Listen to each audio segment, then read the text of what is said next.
Hi, this is Tina Powell, host of In the Suite, where I sit down with top women leaders and some of the biggest names in the financial services and the wealth management industry.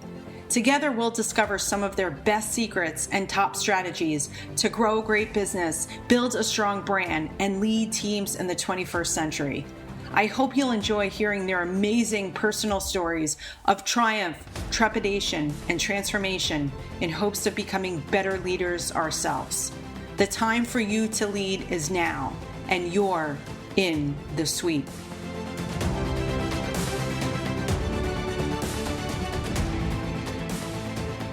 Stephanie Foster launched a stellar career in financial technology 2 decades ago.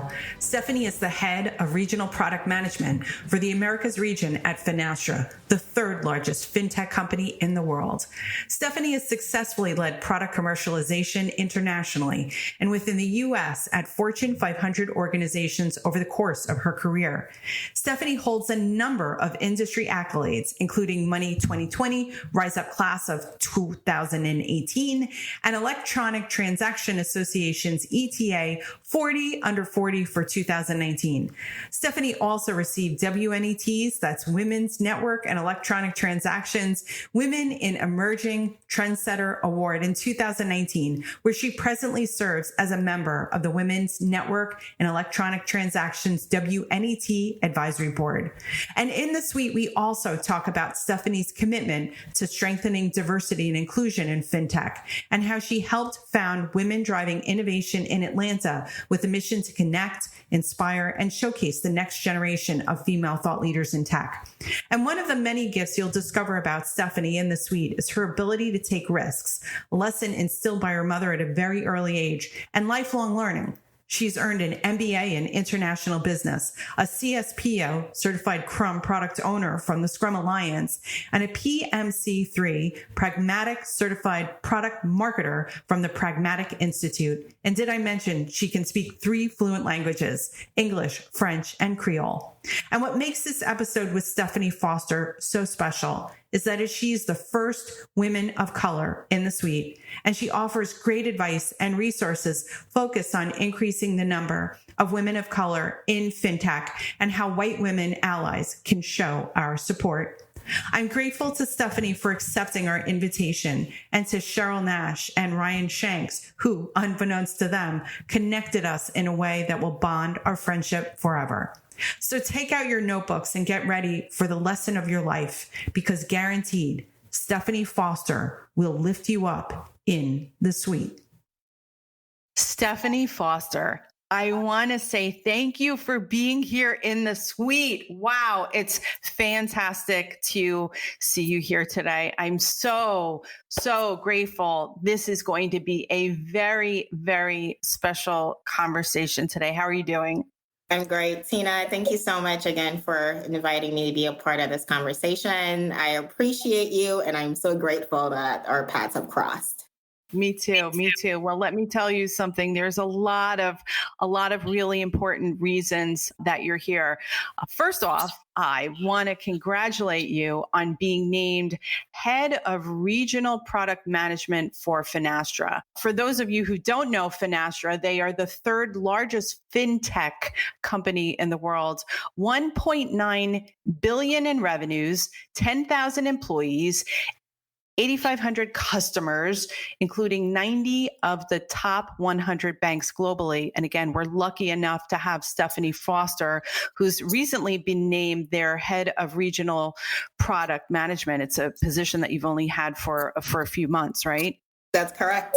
Yeah, there's so many accolades, and we're going to talk about it. We're going to get to it all. But first off, unbeknownst to you, your name was mentioned in the suite by Cheryl Nash, the CEO of Tegra 118, formerly Fiserv.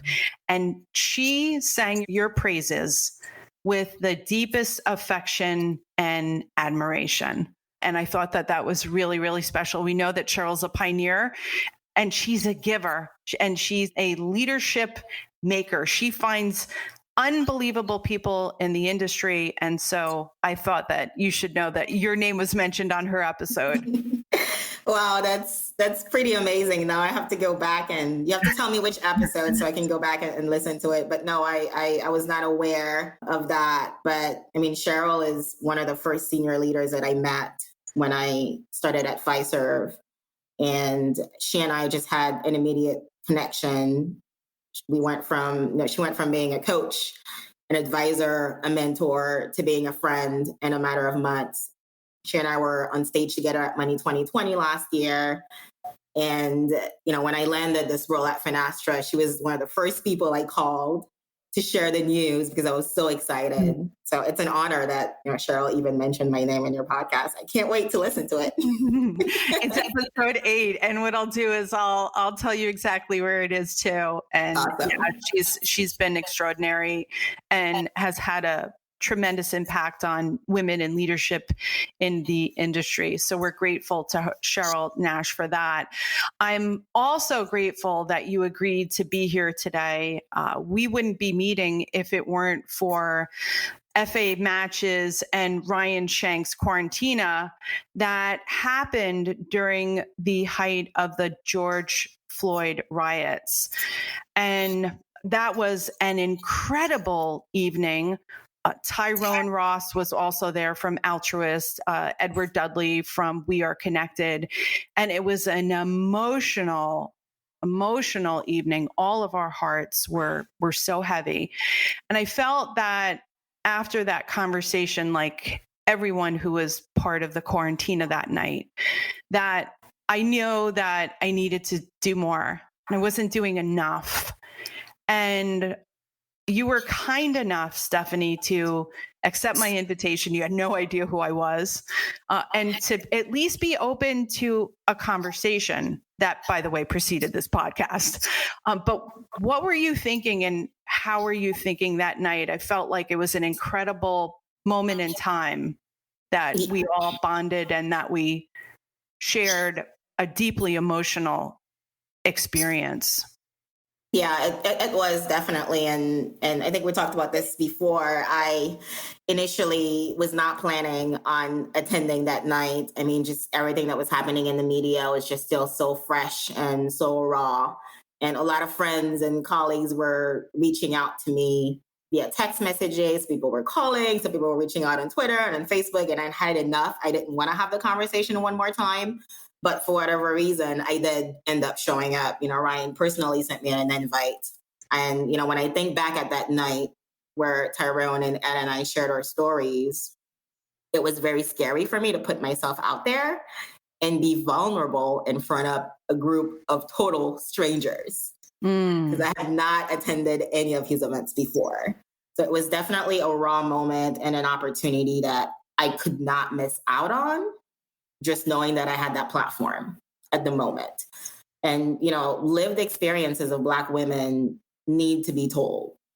Our stories need to be told. I was very quiet up until that point. But after receiving such a warm reception and the engagement from the group that night, I really gained the courage to speak up more on this topic. So I do have to thank Ryan for providing the platform and for elevating the voices of Black professionals in financial services. And thank you to you as well, Tina, for elevating our voices. Those stories need to be told. I wanted to make sure that we had this platform to tell and amplify the stories of all women, but I needed to do a better job. And I acknowledge that the conversations too, for me, were very difficult. And you, Stephanie Foster, I'm proud to say that you're the first Black woman on this podcast in the suite. And I am, again, grateful for your presence here and for your courage that night. And for Ryan Shanks, for everyone that night that participated. It was very emotional and it was hard for all of us. It was hard for you to tell the story, and it was hard to listen to the story. And I will absolutely and never, ever, ever will forget that night. And one of the things that I like to do is to always find the silver lining. And I think that the silver lining in that moment was that, look, this now has spun off into lots of conversations like the type that we're having right now. And In the Suite does plan to invite, we have a lot of great interviews, a lot of fantastic and really formidable women in the industry. I'm fascinated to talk to you. And I know that we're going to get into a lot of your credentials are exceptional, your track record. So I want to acknowledge that you're a woman first of incredible achievement in FinTech, and that's why you're here. Thank you so much again, Tina. It is an honor, particularly to be the first woman of color on your podcast. And, as we've always talked about, I do want to open up the door for others. So I am happy to recommend more women to be a part of this conversation. My motto is lift as you climb. So I'm ready to do that. Wow. I will always remember that. That's an incredible statement. Lift as you climb. And great. Well, we'll start with that. Let's start. And this podcast is about lifting. It's about lifting the careers of our listeners right now. There's so many incredible women in the industry, and I think that they could learn a lot from your experience.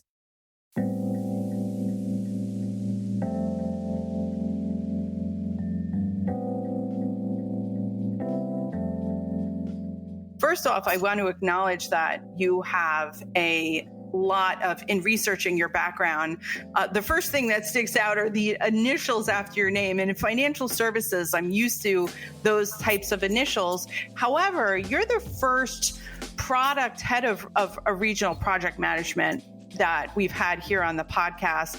And I am fascinated. I think that one of the stories that we do want to hear, Stephanie Foster, is what other opportunities are there for women to participate and to even earn some of these certifications? So can you explain to us, you have the PMC-III, I don't even know if I'm saying it correctly, and the CSPO. Obviously, I've done my Googling, so I know what they stand for right now.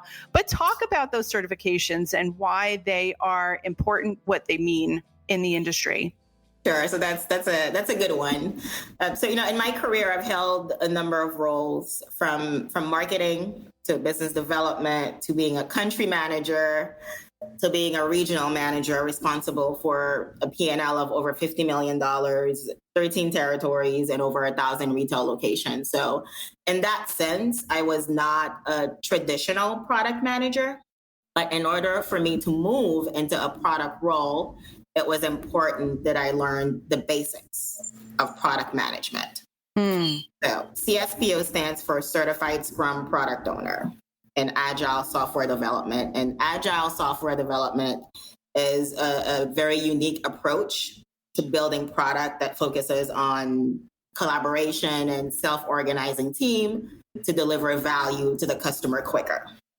And today in FinTech, the majority of organizations, all the FinTechs are all using some flavor of Agile methodology. So it was important for me to gain that certification in order to transition from a business role to a product role. So, in addition to taking the courses and being certified, I also spent a number of months attending Agile conferences and local meetup groups to supplement that class as well. So that's number one. The second one, PMC-III, it's a pragmatic marketing certification that focuses on how to build products from a market-driven approach rather than building from the inside out. So instead of looking at unique customer requirements and customizing, you're looking at what the market is asking for, what are the market requirements, and you build your product based on an immersed market need. So one example of that is, instead of building an app that allows you to just check your bank balance, why don't we see what the market is really asking for? Or is the majority of the market asking to just check their balance, or are they looking for one screen or like one platform that enables them to view, approve, initiate and send out payments from one page. So that's what, the pragmatic approach means. And, product management is looking at the entire product lifecycle from ideation, creation to launching and selling. My expertise had always been on the launching and the selling of the product, not so much the building. So it was important for me to gain those certifications in order for me to be successful in a product role. And how did you know about those certifications? Did you have someone that directed you in a path? Was it that you were eyeing different parts of the business and that you knew that there were certain, credentials that could forward your career? I know that you've spent 17 years with your first employer, and so you've had which is a really long time. But how did you know whether or not to go in that direction? Obviously, you needed the skills, but my question is, did you have anybody from the outside kind of championing that for you? How does it show up on your roadmap? Yeah, at the time it was purely experience and going to interviews for certain roles and being turned down because I didn't have these letters behind my name, or I wasn't a classically trained product manager. So I learned really through experience of interviewing, through going to networking events and talking to folks who were in those roles. And they counseled me on what's the right pathway in order to be able to qualify and be successful once I do have the opportunity. And so you and I both have a love of marketing. You have your bachelor's in marketing. So what intrigued you, or how did you know that product management was going to be the right fit for you? When did you start to make that transition into more of a project management role than a marketing role? Like, not every marketer can do project management. How did you know that that was the area that you had a skill and an aptitude, and obviously now you have a high degree of competency there? It was totally unplanned. I do have to be grateful for my initial experience in the field. Again, just being exposed to a number of different functional areas. I started in events marketing, actually. So I went from events marketing to brand marketing and product marketing, and eventually an opportunity to move into business development presented itself. And from there, I manage a region. From a career development perspective, the next step was product. And it just made sense when I think about where I want to go next in my career. My ultimate goal is C-suite. It's important to have a diversified background in different parts of the business to be successful as a leader. So to me, I always focus on the ultimate goal, the end goal, and what do I need to do to get there. Yeah, I think that's great advice. And you said something about the PMC-III certification that I thought very interesting. And that is that you're reverse engineering for what the market wants. So marketing is very, I would say, like outbound. Yes, there's an inbound component, but we have a product and then we basically tell the world about it. Whereas it sounds like you are, from the project management perspective, you're turning that formula onto its head, right? You're no longer, you're creating something that you think that the market wants. How do you gain those insights? To answer your question, there are tons of resources out there. One of the first places that would typically look is to work with industry analysts that typically have a report available for different segments of the market. So your first source typically would be your industry analyst. You can also work with a research firm to learn what are some of the currently trends in the marketplace, right? Based on your customer segment. A third way of understanding what are the market needs would be through your customer advisory boards and asking your customers what are some of their pain points or what are some of the problems that they're trying to solve. in that way, it provides an opportunity for you to co-create and co-innovate with your clients. Yeah, that's a really good point. We had Julie Littlechild on the podcast before you, and she is the founder of Absolute Engagement. And we were talking about surveying your clients and this co-creation process that you just explained, that I think even companies at a small to medium-sized organization, we probably do a better job. And now's a really good time that the society has just fundamentally changed because of COVID-19. It seems to me the perfect opportunity to actually survey your clients and reach out to them. And perhaps that, again, there are different needs that we aren't aware of. So thank you for those three different areas. And again, we'll make sure that all of these are in the show notes. With that, you've spent 17 years. You don't get to this level where you are today. You spent 17 years before that at your first employer, not even your former employer, but your first employer. And that is a really, really super long time. What obstacles did you face, and how did you develop the perseverance to just stay the course for 17 years to be in the same place? Yes, you're right. 17 years is a very long time, and it's way too long. I can tell you that I do not plan on doing that again. That's a story for another day. But I started my career in financial services right out of high school. Wow. I went from graduation to corporate America, thanks to En-ROADS. En-ROADS is a nonprofit organization that develops talented minority students and place them in 4-year internship programs. So I'm really grateful to En-ROADS. Anybody who's out there, if you have a child, a cousin, a friend, a mentee who is currently a minority wanting to enter corporate America, En-ROADS is a great place to help you get there. So I always say that I didn't choose financial services, but financial services chose me. If it were up to me right now, I would be working with Anna Wintour at Vogue, and I would be at Paris Fashion Week every other year. And it doesn't hurt also too that you speak 3 fluent languages, and that I'm looking at you right now, and there's no way that you spent 17 years at one company. There just isn't. You just don't. And because you started your career a lot earlier, and I do want to mention we will have notes on En-ROADS. You're actually a facilitator now. So you went from being on the receiving end to the giving end. Yes. I show that you've been a volunteer and a facilitator then since 2004. Yes, that's right. I mean, after I graduated school, I, landed into a full-time role, and I was on the other side of En-ROADS, and I became a mentor to other interns.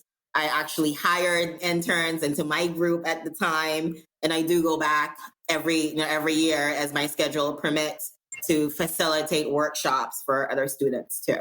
So being that you've had that you are one of the earliest guests here in the suite that's been in FinTech, Cheryl Nash also too, like right from the beginning of time here.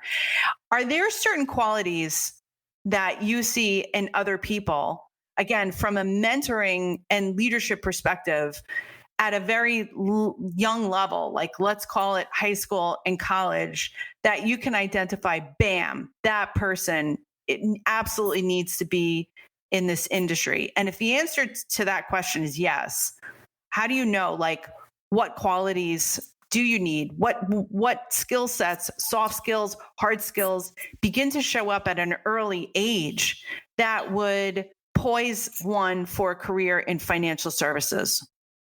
That's a really good question. I don't think I've ever really thought about that, to be honest with you. But I would say if you're looking to identify the right skills to be successful in financial technology, I would say number one is resilience, because it is an industry that's combining financial services and technology, 2 industries it's not easy to get into to begin with. They're highly male dominated, majority white, let's be honest, right? Absolutely. So, right. So it is important to be resilient, number one. Number two, a person who is creative and innovative.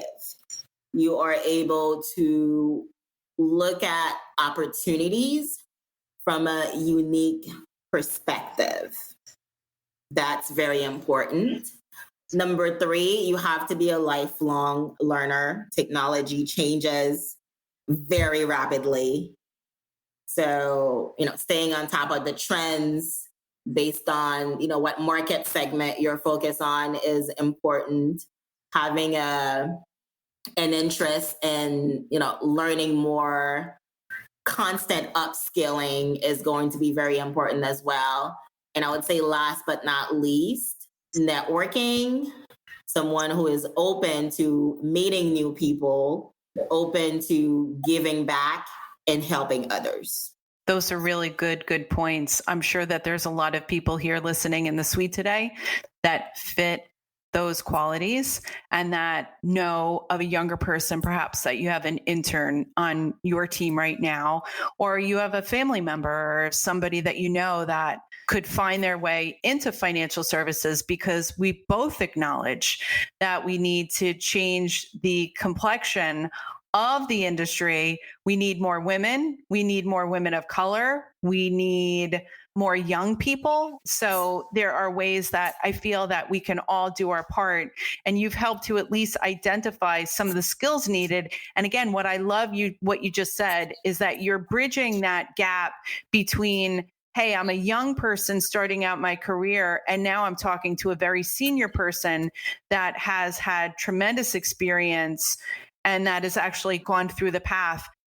You'd mentioned something about being that lifelong learner. And I think whatever industry you're in right now, you need to constantly refresh, go back, take online classes. Is there a particular method that you have? I noticed that you just did a panel on blockchain. What is like the general consensus about lifelong learning? Should it be done on an individual basis? Should it be done at the corporate level? How does one keep up right now in such a rapid changing technological environment? Yeah, I mean, you're absolutely right, Tina. It is an environment that is changing rapidly. And I can tell you that from my personal experience, and this is both areas where I've failed and where I've succeeded, is to not wait on your manager or your organization to offer out the opportunity for you to upskill. To me, it's a personal responsibility. It's important that as a professional, you invest in your career. So just like, you would go out and, I don't know, you're going to go out and you're going to go shopping, buy a new bag, a new purse because you want to look good for an interview.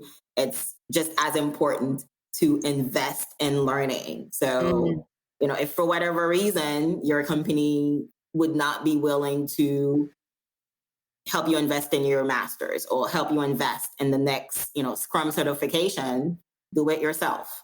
Like, for example, I have a professional development budget and my own personal budget.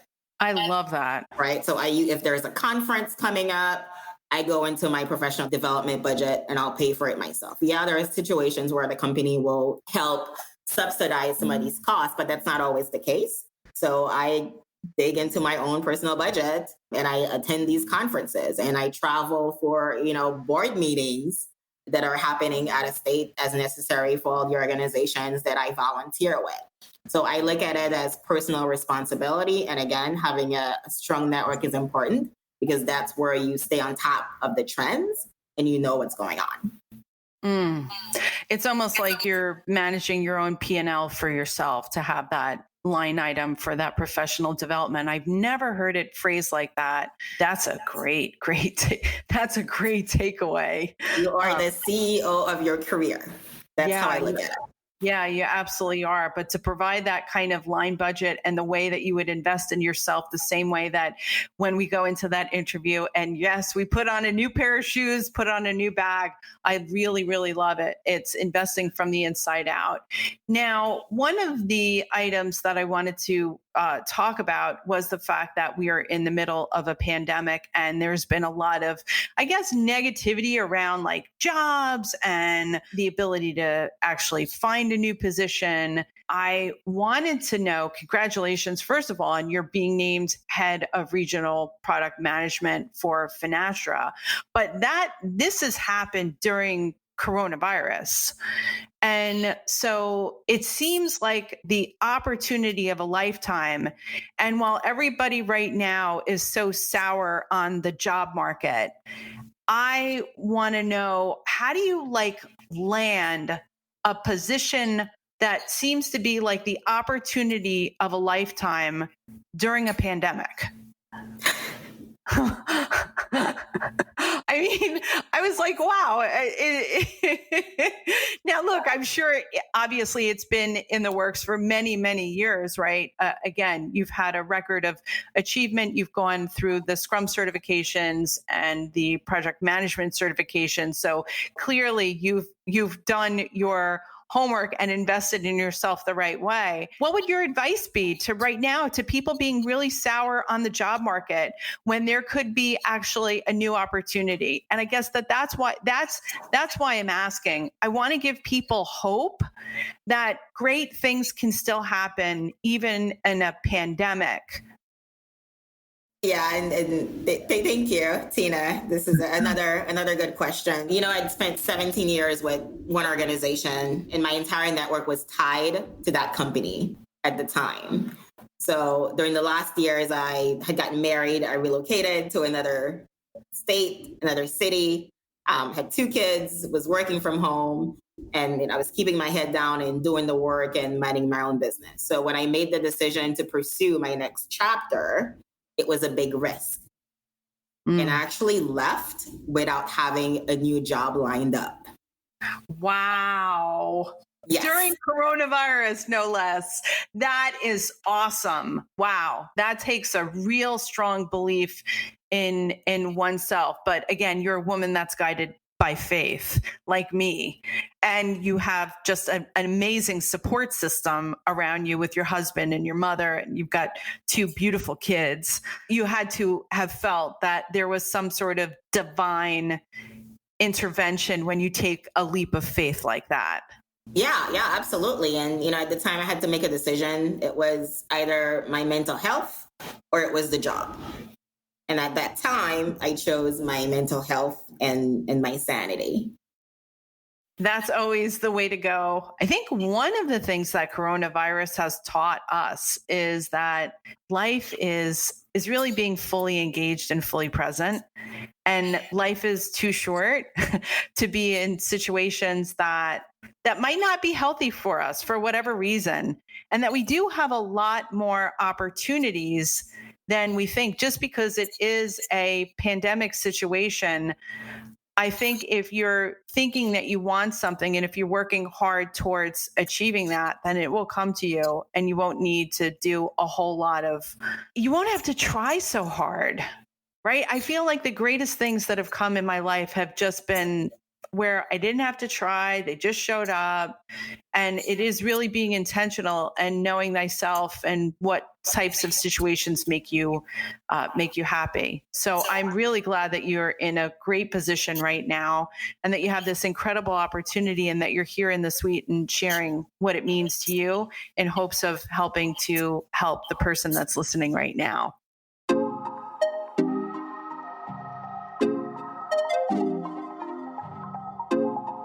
So, Stephanie, one of the things that really inspires me about your career is the fact that you're involved in so many women-led groups in technology. And we have, there are a lot. In researching your background, I have to say, it was like, wow, I want to mention these groups because I think that they're really important, and I want to thank you for putting them on our radar. They are Women's Network in Electronic Transactions. You're also involved in Women Driving Innovation. You're actually a co-founder of that at the Atlanta Innovation Forum. And you were also to class of 2018's Money 2020's inaugural Rise Up program. So you're someone that's really touched a lot of different areas of the financial services industry with these groups. So how do we find out more about groups like WNET and get more involved in things that are within our community and help us to meet other women who are like-minded, passionate like you? I wish that there was a little bit more of like almost an association membership of all of FinTech, right? All of these different initiatives. I find them really fascinating, but especially the ones that you've been a part of. Do you want to tell us a little bit about each? Sure, I would love to. And I love talking about this because I did get asked this question quite a bit. My involvement with a number of these groups started several years ago when I was going through my first big career transition. So I joined, local professional organizations, and many of them were offering discount memberships or even free memberships if you volunteered. And at the time, not having a job, if it was free, I was there. So I would volunteer and raise my hand and participate. And that's how I was introduced to a number of folks in the industry. But it really became a ripple effect that just kept leading me to new opportunities. And one of them was, I had the honor of being selected as one of 35 women out of 500 global applicants for the Money 2020 Rise Up program. Yeah, which is congratulations, by the way. I saw that and I was like, yes. Oh, by the way, she's Payments Geek on Twitter. Yes. Yeah, so through Money 2020 Rise Up, I had the opportunity to meet and network with the president and the board of WNET, which it stands for Women's Network and Electronic Transactions. And they extended the advisory board opportunity to me. So I went to the interview process and thankfully was accepted for that role. But really, WNET is a nonprofit organization, and we believe that a woman's potential is as unlimited as her ambition. Great mantra. Yeah. So WNET has over 3,000 members all over the US and Canada. We recently expanded to Europe through a partnership with another women's group there. And really, what I love about WNET is that we serve women in the payments and fintech space across all career levels, from women who are just entering the industry fresh out of college to those that are mid-career level like myself, and senior executives and women who are in the C-suite. So I have really enjoyed being a part of this organization, and I'm really grateful to have had access to terrific mentors and coaches who have helped me through my various career transitions thus far. So that's WNET. And then another one I really would like to talk about, Tina, is Women Driving Innovation. Yeah, and you're a co-founder of that organization. Yeah, correct. So Women Driving Innovation is actually a special interest group within the Atlanta Innovation Forum, which is a local Atlanta group that's been around for over a decade. And as you can imagine, the membership and the leadership reflected the industry, it mirrored the industry, i.e. majority male. So the group had its first ever female president about 3 years ago. Yes. Seized the opportunity to create this special interest group just for women called Women Driving Innovation. She recruited 11 of us to join her on this journey to connect, inspire, and showcase female thought leaders in technology. And what I love the most about being a part of the group is that and panelists are first-time speakers. Really? Yes. So, the fact that we're providing this platform for women at all career levels to become thought leaders in technology is huge. And it's something I'm really passionate about because I wish, earlier in my career, I'd had access to a Women Driving Innovations group so I could grow my network in a safe place and have the opportunity to be on stage and speak and share my voice and share my thoughts. So I'm really passionate about our mission and what we're doing here in Atlanta.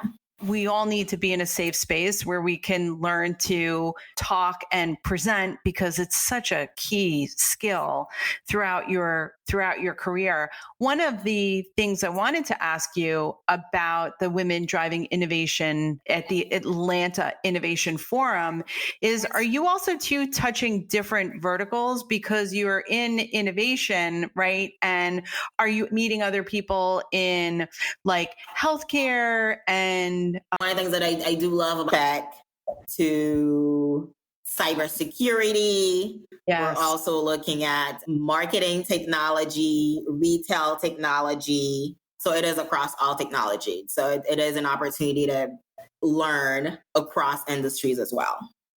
Wow, you make me want to join to find the innovation forum in my neighborhood here. Again, you're really inspiring me with your membership to all of these groups. Obviously, everything is online right now. So are the one word that comes to mind, because it takes time. Is it a little easier right now because things are now transitioning to more of an online platform? Do you have any thoughts on that? I would say yes and no. Yes, it's definitely not like it's not easy. Extracurricular activities outside of work are, especially if you're on a board membership role, it is a full-time job because you have to prepare. Even if it's an online webinar that you're planning, there's still preparation that happens in the background and bringing the event to life. So I would say, yes, it's easy in the sense that it might be less time consuming because you're not having the drive to different places. Right. And if you're having, a physical event, you don't have to go 2 hours early to set up and make sure that the technology works and set up the table for registration.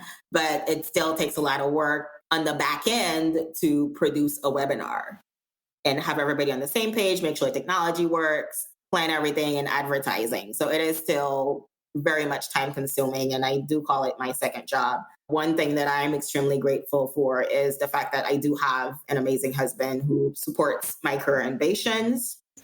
So he provides me with the flexibility to focus on my extracurriculars and after hours activities. I think it's so awesome that you actually that you take time to mention him, because there needs to be a support system no matter who you are. I think we all need people, whether or not they're at home or whether or not they're work, that are just kind of helping us out. You're a major giver, that you're in all of these organizations. Inroads to was something that I was really deeply fascinated about. And what I love about what you're doing, Stephanie, is that you're getting to reach people at a impressionable time in their life. It's that one small decision, that one slight little decision that leads to such a major effect in one's life. And that maybe if we knew a little bit more on the front end of our careers coming out of high school and early college, if we would have been exposed to these groups, it would have changed our life. So it sounds like these types of organizations include memberships at different levels. So would you recommend that young people join these organizations, even if they haven't had much experience, but just an interest in financial services, payments, innovation, technology as like a first step out of high school or college?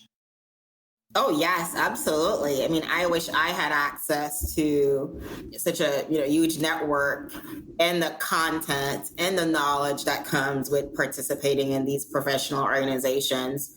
So I would say absolutely. And I didn't create this. I stole it from somebody else who said it one time. Your network is your net worth. Yes. As what I live, another motto of mine, I live by that. I always say that it's important to find your tribe, especially if you're a woman, right? There's a saying, and I can't remember how it goes, but it's like, behind every successful woman, there is a tribe of successful women or something. And I think that I'm a perfect example of that, because I have so many wonderful women who have coached me throughout my career. And Cheryl Nash is one of them, of course. One of my best friends, Shauna Bierce Dunbar, is another phenomenal woman in the industry who I have learned so much from. She is the only person I can count to truly be honest with me, and she calls me on my BS. And you need that. You do need that. You do need that. My fiance does that for me. Yeah, exactly. So yeah. And my kids occasionally too. Yeah. So my advice to, young professionals at this point in your career is to make sure you have a career roadmap. You need to have a plan. Hope is not a strategy, right?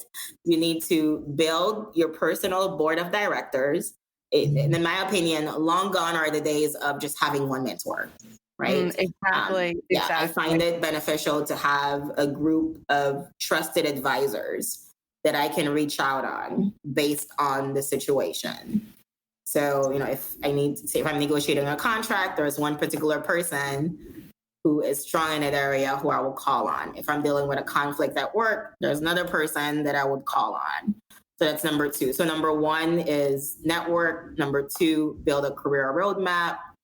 Number 3, build your personal board of directors. Number 4, we talked about lifelong learning. Keep learning, the certifications, the conferences, keep learning, getting those certifications. And I would say next, position yourself to find a sponsor within your organization. It's important to network with the decision makers and make sure that they know who you are and they know what you're working on. These are all important tips that I would like to share with anybody who's new to the industry or young professionals that are figuring out what is their next step. And there's a French proverb that I grew up with that my mom always said to me, which is "Qui ne risque rien n'a rien," which is basically no risk, no reward. So you have to take calculated risks in your career in order to win. That set of advice there is fantastic. I really appreciate those 5 points. And again, we'll memorialize them in the show notes here. And it reminded me back to when I was in grad school. A piece of advice from a professor was build your networks before you need them. And that is absolutely has changed my life and my career. There's nothing that we do here in the suite and beyond that doesn't touch somebody or that hasn't been made possible through other people. And you also mentioned an important differentiating fact between having that sponsor and having mentors. You need them both. And that sponsor is the person who's going to advocate for you when you're not in the room.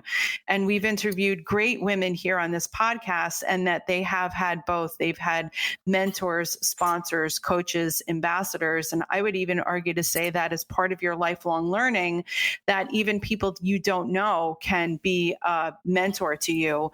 Just listening to those 5 tips and going back and forth and listening over and over and making sure that they're under your pillow when you go to bed at night could really help to move your career in a different direction. So that's great advice. Thank you for the roadmap for the people listening.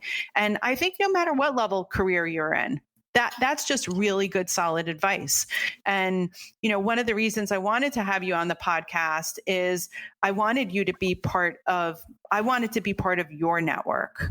How's that? I wanted to be part of Stephanie Foster's network. And I want to bring it back to the main goal of this podcast is what can women like me in the industry, how can we show up and do a better job to support our female allies in the financial services industry? How do we all do a better job of banding together? Yeah. Thank you I would say on behalf of all of us, women of color in the industry, thank you for asking that question. And before I get to the how, I want to take a little bit of step back and look at the state of, Black women in corporate America today. So I'd like to share some stats with you. Please do. So there are 37 women leading Fortune 500 firms today. And that's an increase from last year's whooping 33. Out of the 37, only 3 are women of color. None of them are Black or Latina. There has only been one Black female CEO of a Fortune 500 company, and that was Ursula Burns from Xerox. Yep. And she was on my advisory board. I did my graduate work at NYU, and I will never forget being and listening to her speak at our dinner. And she was also too at Xerox. She started as an intern. I will never forget it. Yeah. Oh, what a treat! Now I'm like super jealous that you got to hear her speak. Oh yeah, I have a picture with her somewhere on the NYU website. Oh my gosh! Sure. Oh yeah. Now I got to go and look that up. I'm so excited. Okay, now I feel like we have so much more to talk about now. My God. Yeah. So yeah, go ahead. I'm sorry. I just had to. It was a blast. It was a blast from the past. Wow, that's amazing. That's great. Cipriani, I'll never forget it. It was yeah. There were 500 people there that day. That's awesome. Yep. That's really great. So as you know, she retired back in 2016, and there hasn't been another Black female CEO of a Fortune 500 since. So another stat, Black women make up 7% of the population, but we also make up 12% of the minimum wage earners, according to leanin.org. Of C-suite leaders, 21% are women. Only 1% are Black women. Oh, gosh. Yeah. However, studies show that 75% of Black women, myself included, view themselves as very ambitious in their career. And 40% of us are hoping to make it into a management role within 5 years. So, what I say, a lot of other leaders say the same thing as well, is that corporate America does not have a pipeline issue. It's not an ambition gap. It's an access gap. We do not have the same opportunities and access to decision makers and influencers in those boardrooms. There is no natural avenue for a mid-career level manager or director to network with the C-suite or the top 200 leaders within the organizations.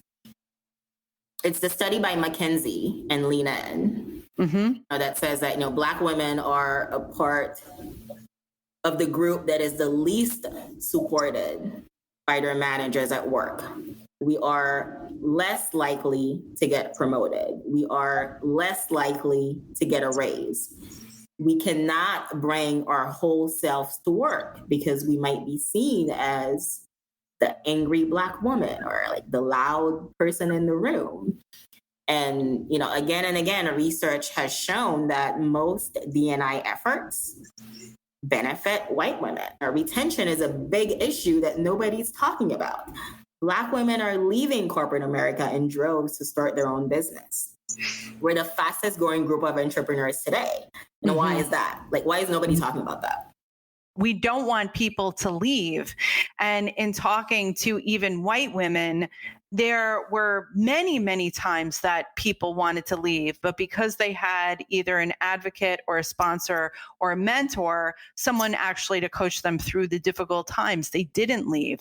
But what I'm hearing from you in these statistics, and they are sobering, at least they provide a current lens of the landscape right now, which I think is really important. Again, we have to benchmark where we are. Before we make change, we have to understand actually where we are. It sounds like one of the things that needs to happen is that the people who are in the boardroom, right?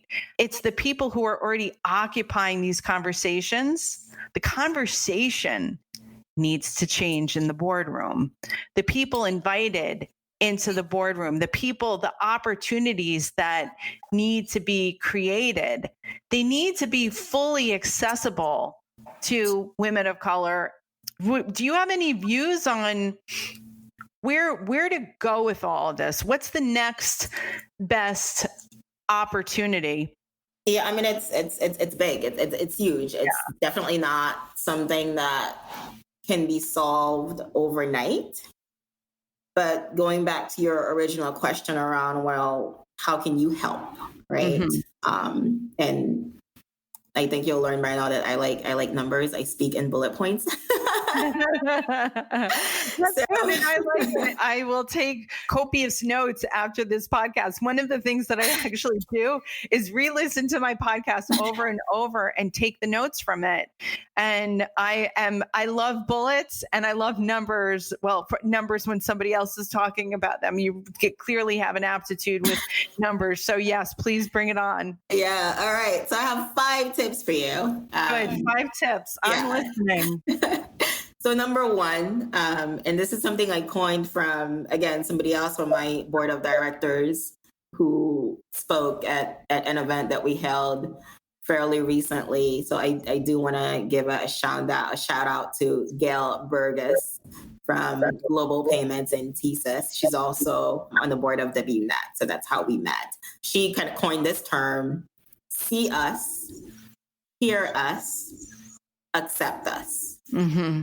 Right. So the worst thing that you can do is say, I don't see color. Because it's no, I want you to see me as I am. Being Black is more than just a skin color.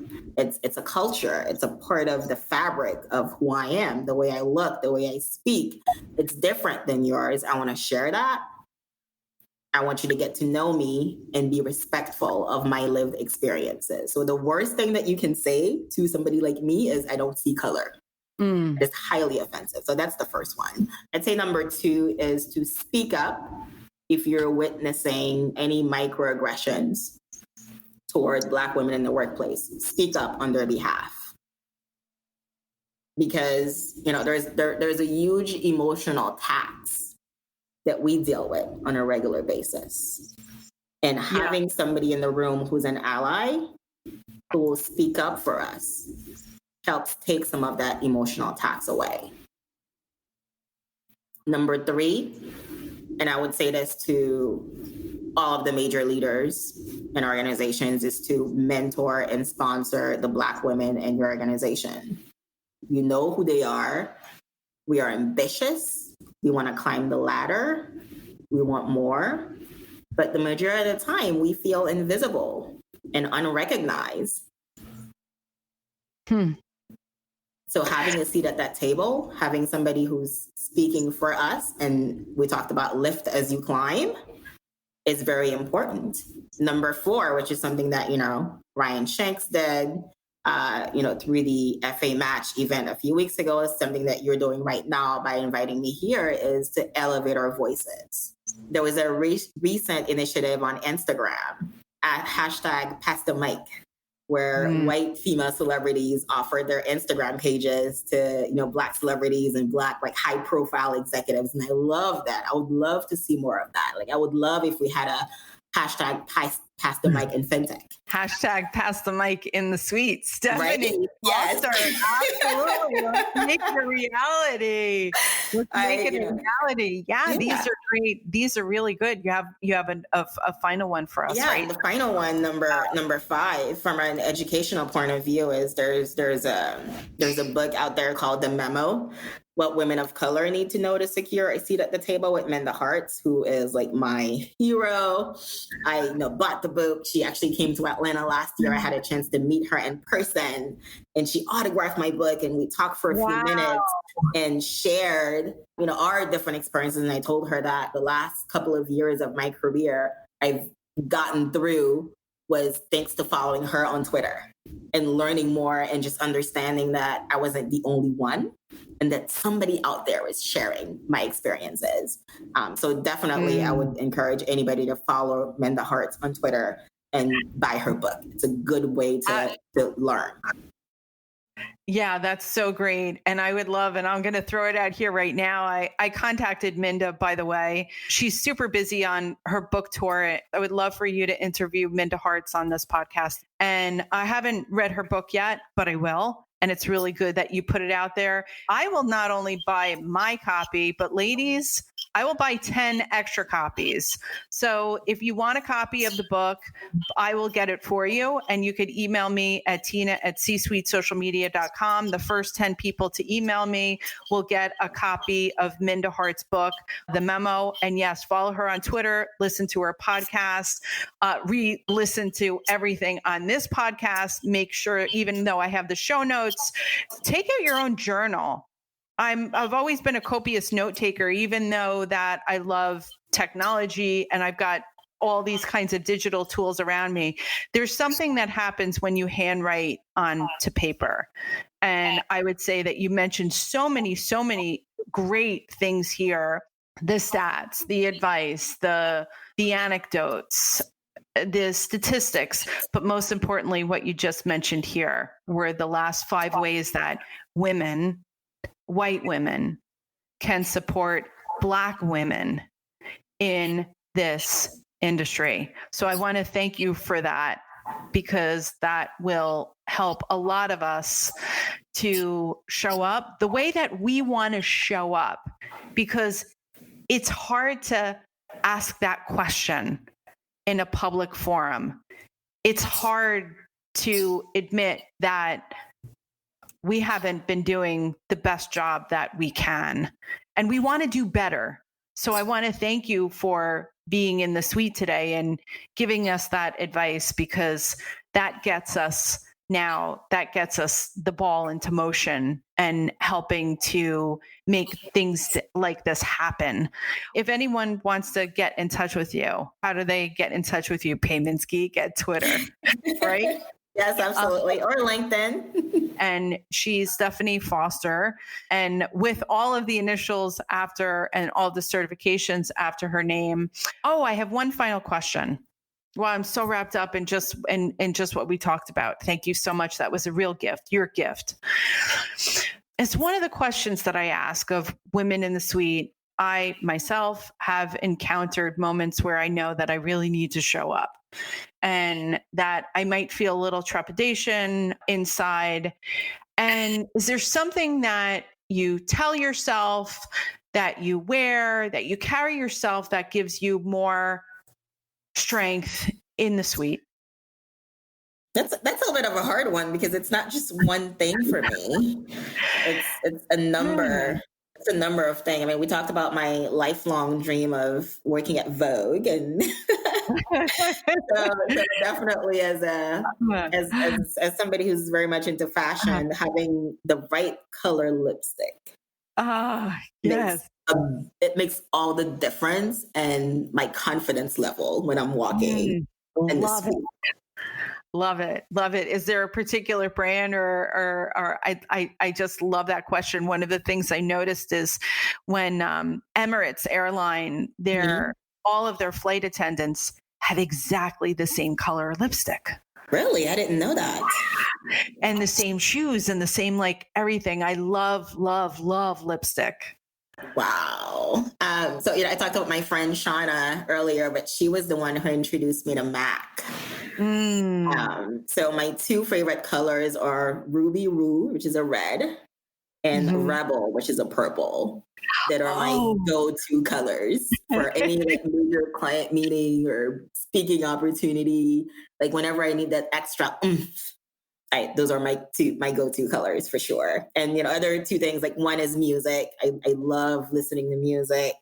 I love techno and I love pop music. So putting on Katy Perry's Hear Me War will help drive that energy and the confidence that I need before getting on stage or before a big client presentation for sure. And of course, self-affirmations are always helpful. I have Post-it notes all over my desk here in the office to, help me remember past accomplishments, past recognitions. You know what? This might be a scary moment that I'm walking into, but doggone it, I am awesome. So let me remind myself that I'm awesome. You are absolutely awesome. And I'm getting goosebumps right now. I don't know if you could see them. Here's what I think is that I love that I'm able to talk to you today, July 3rd, 2020, because there's absolutely no doubt in my mind that you will be in the C-suite and you will be CEO of a Fortune 500 company. And so I love it that this becomes a permanent record of this conversation as a harbinger of what's to happen for you in the future. You have all of the right stuff. You have, as a woman of color, I see you, I respect you, and I honor you. Wow, you're giving me goosebumps, Tina. This really has been an incredible opportunity. Again, I'm so grateful that I said yes when Ryan invited me to FA Match's Zoom event that night. I'm so grateful that you were kind enough to reach out after the event and say yes to connecting. Very grateful that you invited me to be a guest on your podcast today. I'm so excited that we're officially in each other's networks now. I am too. Now I might need I might need you to teach me a few things. I'm all about it. So you know how to reach me. I look forward to us continuing the conversation. I hope is the first of many. Yeah, it will be the first of many. And I want to thank you again, all of the women here listening today and the men included here in the suite. You've gone above and beyond today. So I hope that you enjoy the holiday weekend with your family, and God bless. And thank you for everything today. I'm overwhelmed with gratitude right now. Thank you so much, Stephanie Foster. Thank you, Tina Powell. You're listening to In the Suite, a podcast that shares amazing stories of women in business in the financial services and the wealth management industry. This podcast is sponsored by C-Suite Social Media, a digital marketing and social media agency for C-Suite leaders in finance and technology. You can visit csuitesocialmedia.com to learn more and for show notes from today's broadcast. And thank you so much for listening and subscribing and helping to support this podcast with your reviews. I would love it, and it would mean so much if you left us a 5-star review for this episode with the amazing and inspiring Stephanie Foster. And as always, if you would like to share the name of a successful woman in financial services we should interview, please send it to me at Tina@C-Suite Social Media.